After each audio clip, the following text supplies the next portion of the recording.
Most traders track financial capital, account balance, risk percentage, drawdown.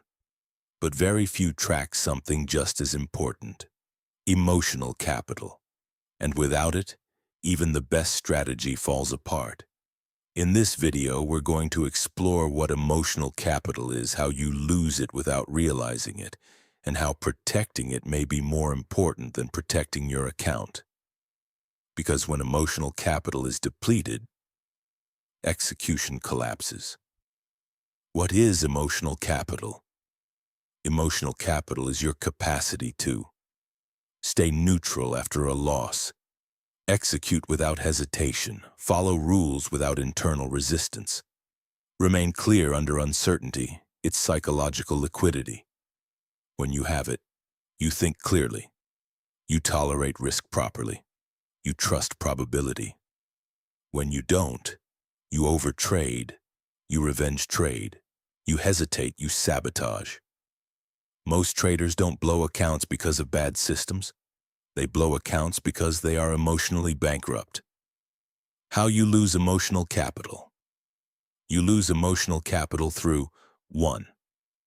Overexposure, trading too frequently, watching every tick, constant stimulation. 2.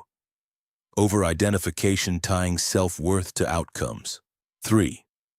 Unprocessed losses, moving on too quickly without reflection. 4. Lifestyle imbalance, poor sleep, high stress, no physical regulation. You may think you're fine, but internally, your nervous system is drained, and drained traders make impulsive decisions.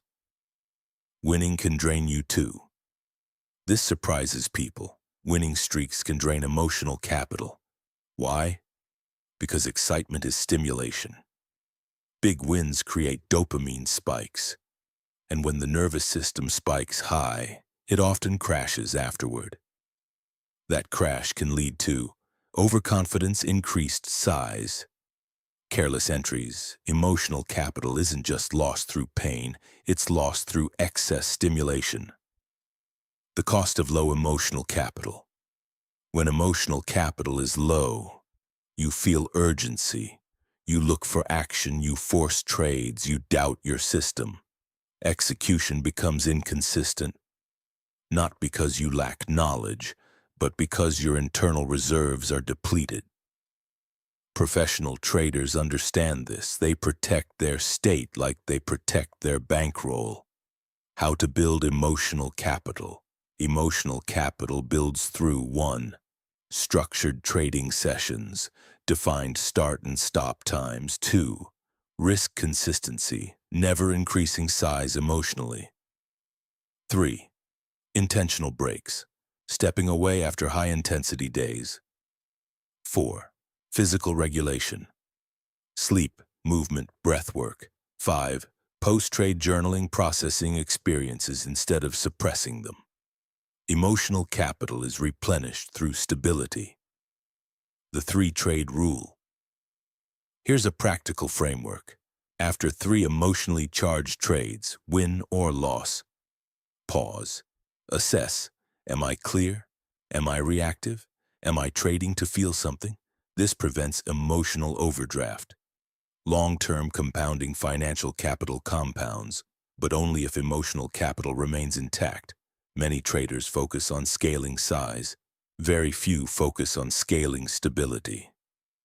The trader who preserves emotional capital outlasts the trader who chases stimulation. Your account is not your only balance.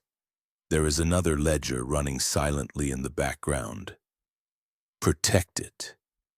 Because once emotional capital is gone, discipline disappears with it. Guard your state like you guard your account.